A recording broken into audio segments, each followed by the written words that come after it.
గారు మీకు యశ్వంత్ గారికి అదేవిధంగా విజయశేఖర్ రెడ్డి గారికి ఎటు మన అశ్వత్థ గారు వస్తారు కదా. అక్షర సచిన్ గారు లేరులేండి, లేరు అందుబాటులో లేరు. చూస్తున్న వీక్షకులు అందరికీ పేరు పేరు హృదయపూర్వకంగా నమస్కారాలు. నమస్తే సార్.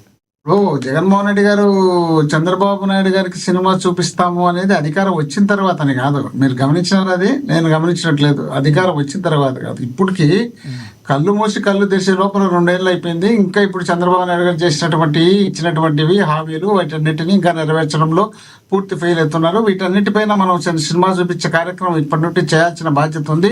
ఎందుకంటే చాలా తప్పులు, చాలా హామీలు ఇచ్చినారు. ఆ తప్పులను ఎత్తి చూపడంతో పాటు ఇచ్చినటువంటి హామీలు నెరవేర్చలేనప్పుడు వాటిపైన పూర్తి స్థాయిలో మనం పార్టీ పరంగా స్పందించినప్పుడు, జనం తిరుగుబాటు చేసినప్పుడు అప్పుడు చంద్రబాబు నాయుడు గారికి చుక్కలు కనపడతాయి. ఆ చుక్కలు చూపించడంతో పాటు ఈ సినిమా అనేది దాంట్లోనే వస్తుంది. కాబట్టి ఈ విధంగా మనం చేద్దామనే ఉద్దేశం. కానీ చుక్కలు చూపించడం, సినిమా చూపించడం అంటే చంద్రబాబు నాయుడు గారి కార్యకర్తలు వాళ్ళు అక్రమ కేసులు పెట్టడము, లేక వాళ్ళు మా కార్యకర్తల మీద దాడులు చేయడము, లేక ప్రజల మీద రేపులు చేయడము, మానభంగాలు చేయడము, ఆక్రమించుకోవడము, భూములు కబ్జాలు చేయడము, లేక గ్రామ స్థాయి నుండి బెల్ట్ షాపులు పెట్టి రాష్ట్రాన్ని సర్వనాశనం చేయడం, ఈ విధమైనటువంటి కాదు. మేము వచ్చిన తర్వాత, అధికారంలోకి వచ్చిన తర్వాత మేము ప్రజలకు, మీరు ఏదో ఉంది జగన్మోహన్ రెడ్డి గారు అప్పుడు కరోనా వచ్చినప్పుడు ఏమీ కార్యకర్తలకు చేయలేకపోయినాడు, ఇప్పుడు మళ్ళీ వచ్చిన తర్వాత చేస్తానంటున్నాడు అనేది చెప్పుకుంటూ వచ్చారు. కాబట్టి చంద్రబాబు నాయుడు గారు అధికారంలోకి వచ్చినప్పటి నుండి కేవలం పార్టీ కోసము, నాయకుల కోసము, కుటుంబం కోసం, కార్యకర్తల కోసం మాత్రమే పనిచేసే అలవాటు చంద్రబాబు నాయుడు గారికి ఉంది.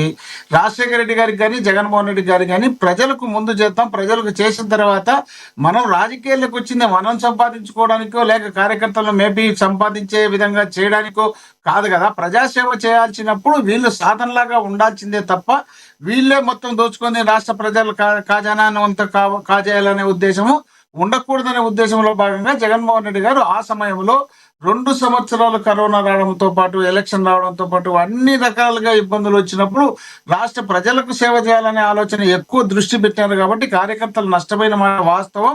మీరు అన్నట్టు ఇప్పుడు ఎటు నియోజకవర్గాలు పెరుగుతున్నాయి, నియోజకవర్గాలు పెరిగేటప్పుడు దాదాపు 263, ఇప్పుడు 175 నుండి 263 అసెంబ్లీలు అయినప్పుడు ఖచ్చితంగా మేము ఆశించేది ఏముంది, 2009లోని టికెట్కు జగన్ మాది నియోజకవర్గం బైఫర్కేషన్లో అప్పుడు జనరల్ అయింది. ఆ జనరల్లో నేను ట్రై చేయడం జరిగింది. అప్పట్లో జగన్మోహన్ రెడ్డి గారే నన్ను రాజశేఖర రెడ్డి గారి దగ్గర కూర్చోబెట్టి మోహన్ రెడ్డి ఇస్తామని చెప్పే మాట జరిగితే, అప్పుడు రఘువీరారెడ్డి గారు సీనియర్ లీడర్ కాబట్టి ఆయన కావాలనే ఆలోచన, ఆయన నియోజకవర్గం ఎస్సీ అయింది కాబట్టి తీసుకొచ్చి జిల్లా లీడర్లతో పాటు అనంతపూర్ వస్తుందా సార్ మీకు పెట్టారు. కాబట్టి మనకు అవకాశం లేకుండా పోయింది. అనంతపూర్ వస్తుందా సార్ మీది? మోహన్ రెడ్డి అనంతపురం జిల్లా కళ్యాణ్. సో గతంలో అనంతపూర్ బీసీ ఉంది కదా, బీసీ కూడా ఉంది, అందువల్ల మీకు రాలేదంటారా?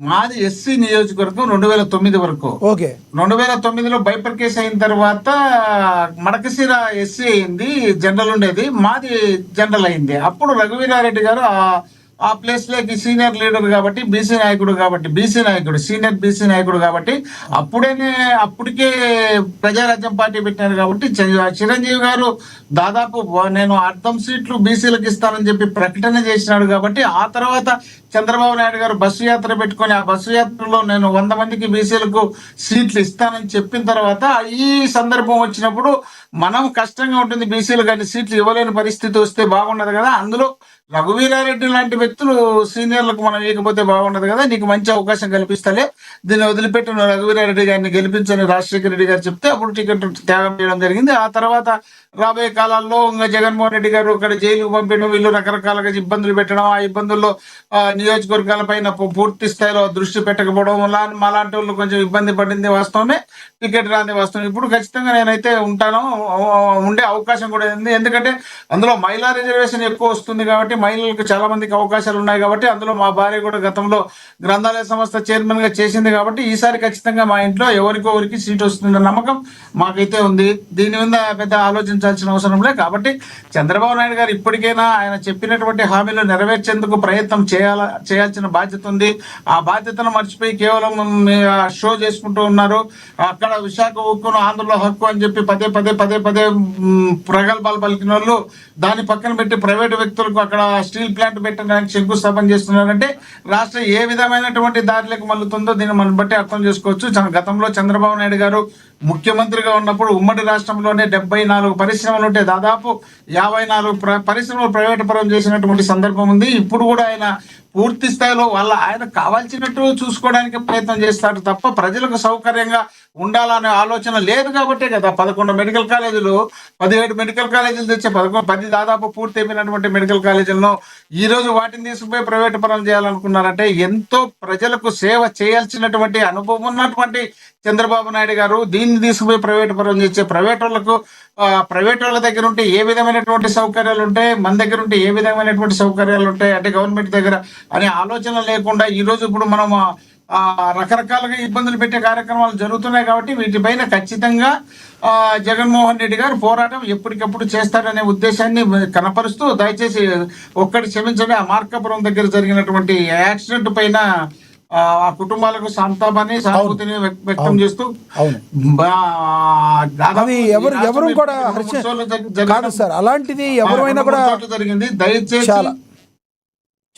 దయచేసి ఇప్పటికైనా ప్రభుత్వం వాటిపైన దృష్టి పెట్టి, నాకు రవాణా శాఖ మంత్రి రాంప్రసాద్ రెడ్డి నాకు బంధువు కావాలతను, దీని మీద దృష్టి పెట్టేదానికన్నా పెద్దిరెడ్డి రామచంద్రారెడ్డి గారి మీద దృష్టి పెట్టి పరిపాలన సాగిస్తున్నారు తప్ప మినిస్టర్ గా ఉన్నటువంటి వ్యక్తులు, సంబంధించినటువంటి అధికారులు, ఆ న్యాయం ఎవరెవరికి ప్రైవేట్ బస్సులు ఉన్నాయి, ఎక్కడెక్కడ మన గవర్నమెంట్ బస్సులు తిరుగుతున్నాయి, లాంగ్ రూట్ ఏవి తిరుగుతున్నాయి, షార్ట్ రూట్ ఏవి తిరుగుతున్నాయి, దీనికి డ్రైవర్లు ఎంతమందిని పెట్టారు, దీని బస్సు కండిషన్ ఎట్లుంది, దీనికి ఎంతమంది ఏ ప్యాసింజర్లు ఎక్కిస్తున్నాం, దీనిపైన కనీస సమీక్ష చేయకుండా రోజు 10-20 మంది చనిపోతుంటే వాళ్ళని కనీసం మనం చూసుకునే పరిస్థితి లేకుండా మన పరిపాలన మనం ఏదో చేసుకుంటా పోతున్నామంటే ఇంతకన్నా దిగజారిపోయినటువంటి పరిపాలన ఎక్కడ లేదు కదా. దీన్ని చూడాల్సిన బాధ్యత ప్రభుత్వం కదా. అక్కడ ప్రైవేట్ బస్సు వెళ్తున్నా, ఆర్టీసీ బస్సులు వెళ్తున్నా, ఏ వెళ్ళినా కూడా కన్సల్ట్ మినిస్టర్ వాటితో సమీక్ష సమావేశం వేసుకోవాల్సిన అవసరం ఉంది. ఆ ఓనర్లతో కానీ లేక అవసరం వచ్చి ఆ ఓనర్లు డ్రైవర్లతో పెట్టించి వాళ్ళను ఎంతమంది డ్రైవర్లు పంపిస్తున్నారు, లాంగ్ ఎంత దూరం వెళ్తుంది, ఆ వెళ్ళేటప్పుడు నిద్రలో ఉన్నారా, బాగున్నారా లేదా అని చూసుకునే విధంగా ఆ ఓనర్లను మినిస్టర్లు కానీ లేక అధికారులు కానీ హెచ్చరించాల్సిన బాధ్యత ఉంది కదా. కేవలం ఒక చోట యాక్సిడెంట్ అయితేనే మరుసటి రోజు చెక్కింగ్ వచ్చారు. నిజంగానే అసలు ప్రైవేట్ కాదు సార్.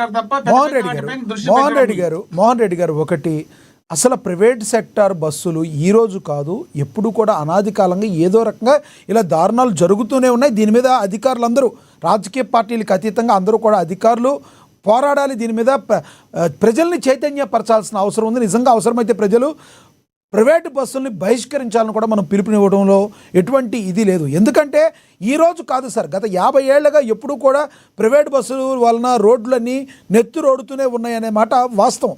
దీనిలో ఆ పార్టీ ఈ పార్టీ కాదు, తలాపాపం తిలాపిడికుల్లాగా అందరిది ఉన్నాయి. ప్రభుత్వాలన్నీ కూడా పట్టించుకోవాల్సిన అవసరం ఉంది. ఇక మన టాపిక్లోకి వస్తే సార్, ఏంటి షర్మిల గారు రోజుకొక రకంగా ఆవిడ మాట్లాడుతున్నారు. జగన్మోహన్ రెడ్డి గారు రీసెంట్గా లేఖ ఒకటి రాశారు, అమ్మా నా రాజకీయ భవిష్యత్తుకు నువ్వు అడ్డంగా మరి మాట్లాడుతున్నావు, ఇది నువ్వు ఇలా చేయటం వల్ల మాకు చాలా బాధ కలిగింది, కాబట్టి మంచిగా ఉన్న తర్వాత ఏదైనా ఉంటే నీకు ఇవ్వడం గురించి ఆలోచిస్తాం, అంతకుముందు మేము ఎంఓయూలు చేసాము, ఇది కరెక్ట్ కాదు నీకు అని షర్మిలకి చెప్పడం జరిగింది. షర్మిలేమో మేమేమో రైతుల కోసం వచ్చి ఏదో మాట్లాడుతుంటే మీ వైసీపీ వాళ్ళందరూ కూడా నా మీద ఒక కుక్కల్లాగా పడుతున్నారని మాట్లాడిన మాటలు మొత్తాన్ని అసలు షర్మిల గారు మాట్లాడే విధానాన్ని మీరు ఎలా చూస్తారు? షర్మిల గారు మాట్లాడిన బయట ఒకటి ఉంది, ప్లే అవుతుంది, చూద్దాం ఒకసారి సార్. మేము అన్నదల్లా విజయమ్మ గారు చెప్పిన తర్వాత మాట్లాడకూడదు, డీసెన్సీ ఉన్న వాళ్ళు ఎవరు, మేము మాట్లాడము అని చెప్తూ మీరు ఇంకా మాట్లాడుతూ ఉంటే ఇక మొరగడం కుక్కల నైజం అనుకోవాలి అని మాత్రమే నేను అన్నా. అంటే మీరే కదా భుజాలు తడుముకుంటున్నది, మేము కుక్కలమని మీరే అంటున్నారు. మీరే కదా భుజాలు తడుముకుంటున్నది, మేము కుక్కలమని మీరే అంటున్నారు. మరి మీరు కుక్కలో పిచ్చి కుక్కలో మాకు తెలియదు, మరి మీరు కుక్కలో పిచ్చి కుక్కలో మాకు తెలియదు, మరి మీరు కుక్కలో పిచ్చి కుక్కలో మాకు తెలియదు. ఎవరో పాడ్కాస్ట్లో ఒక చిన్న కామెడీ ఏదో చూపించారు. దాంట్లో అమ్మా షర్మిలమ్మ నువ్వు వైసీపీ వాళ్ళని కుక్కలతో పోల్చక తల్లి, కుక్కలు బాధపడతాయని ఉంది దాని. నువ్వు వైసీపీ వాళ్ళని కుక్కలతో పోల్చక తల్లి, కుక్కలు బాధపడతాయని ఉంది దాని. ఇప్పటికీ కూడా జగన్మోహన్ రెడ్డి గారు మా టార్గెట్ కానే కాదు, జగన్మోహన్ రెడ్డి గారు మా టార్గెట్ కానే కాదు. మేము ప్రభుత్వాన్ని ప్రశ్నించడానికి ఇక్కడికి వచ్చాం, ప్రభుత్వాన్ని ప్రశ్నిస్తున్నాం. కానీ మీరు మమ్మల్ని టార్గెట్ చేసి నిన్న వీడియో రిలీజ్ చేయాల్సిన అవసరం ఏమొచ్చిందో మాకైతే అర్థం కావటం లేదు. మీకు ఏమాత్రం వీలున్నా లేకపోతే ఇంగితం ఉన్నా ఇక్కడ అరటి రైతుల కోసం మేము వస్తే మాతో కలిసి ఇంకో మాట అరటి రైతుల కోసం మాట్లాడతారా? లేకపోతే మేము అరటి రైతుల్ని బాగు చేయడానికని మేము వస్తే మా మీద మాట్లాడతారా? ఇంగితం ఉందా అండి మీరు చేస్తున్న దాంట్లో? మళ్ళీ మీరు ప్రతిపక్షం, అసెంబ్లీకి ఎలాగో పోరు. మళ్ళీ మీరు ప్రతిపక్షం, అసెంబ్లీకి ఎలాగో పోరు. కనీసం నిజంగా ప్రజల పక్షాన పోరాటం చేస్తున్న వాళ్ళకైనా మీరు కనీసం అసెంబ్లీకి ఎలాగో పోరు, మీరు ప్రతిపక్షం. జగన్మోహన్ రెడ్డి గారు మా టార్గెట్ కానే కాదు. ఆవిడ మాట్లాడిన మాటలు మీరు విన్నారు, ఏమంటారు మీరు అసలు? విమలమ్మ గారిని మాట్లాడాలంటే మా ఇంట్లో మా ఆడబిడ్డని మాట్లాడినట్టు ఉంటుంది. కాకపోతే ఆమె ఎందుకంటే బజార్లోకి వచ్చింది కాబట్టి, ఆమె రాజకీయ పార్టీకి వచ్చింది కాబట్టి, రాజకీయ పార్టీలో అధ్యక్షురాలుగా పనిచేస్తుంది కాబట్టి మాట్లాడక తప్పదు. ఇక్కడ మేము కూడా మాట్లాడాల్సిన అవసరం ఉంటుంది, మాట్లాడతాం. ఆమె కుక్కలు అనుకోమను, పందులు అనుకోమను, బరిగొడ్లు అనుకోమను, ఏమన్నా అనుకోను, ఆమె విజ్ఞతకు వదిలిపెడతాం. అది జనం కూడా చూస్తుంటారు. ఇప్పుడు ఆమె ఏదో చెప్తుంది, మేము అరటి పళ్ళ కోసం వచ్చినాం, అరటి గెలల కోసం మేము ధర్నాలకు వచ్చినాం, రాస్తారులకు వచ్చినాం. మీకన్నా ముందు మేము చేసినామమ్మా. అనంతపురం కలెక్టరేట్ దగ్గర మేము ధర్నా చేసి బ్రహ్మాండంగా కలెక్టర్ గారికి ముందు వినతి పత్రం ఇచ్చినాం. అక్కడ ప్రభుత్వానికి పంపించమని చెప్పినాం. ప్రభుత్వానికి పంపిస్తామని కలెక్టర్ గారు ఒప్పుకున్నారు. కలెక్టర్ గారు స్పందించకపోతే రోడ్డు మీదకి ట్రాక్టర్లతో అరటి పళ్ళు తెచ్చి అక్కడ ధర్నా పెట్టి ధర్నా చేసిన సందర్భం కూడా ఉంది. మీరు ఎక్కడో కొనుక్కొని నిద్రపోతే హైదరాబాద్ లో కూర్చొని ఇక్కడికి వచ్చి మాట్లాడేసి మేము ఏదో పెద్ద అరటి పళ్ళ కోసం వచ్చినాం మాట్లాడుతున్నాం అంటే మీకు కనీసం ఇంకిత జ్ఞానం అసలు మీకుందో మేము లేదో మీరు జగన్ తెలుసుకోండి. టార్గెట్ కాదు మాకు అంటున్నారు ఆవిడ. జగన్మోహన్ రెడ్డి గారు టార్గెట్ కాదు మాకు నేను అంటున్నారు. ఏమంటున్నానంటే జగన్మోహన్ రెడ్డి మీకు టార్గెట్ కాదు. మీకు టార్గెట్ కానప్పుడు మీ ఆస్తులు మీ పంచాయతీలు ఏమన్నంటే కోర్టు పరంగా పోయి తెలుసుకోండి. ఇప్పుడు ఎవరు మీరు వచ్చి ప్రెస్ మీట్ పెడతారు. ప్రెస్ మీట్ వచ్చేసి జగన్మోహన్ రెడ్డి గారి ఆస్తుల గురించి, జగన్మోహన్ రెడ్డి గారు మీకు ఇవ్వాల్సిన దాని గురించి, మీ ఎంఓఏల గురించి, దాని గురించి ప్రెస్ మీట్లో పెడితే విలేకరులు ఏమన్నా తెరిచారా? లేక విన్న ప్రజలు ఏమన్నా తెరిచారా? తీర్చాల్సింది ఎవరు? చట్టం తెరుస్తుంది.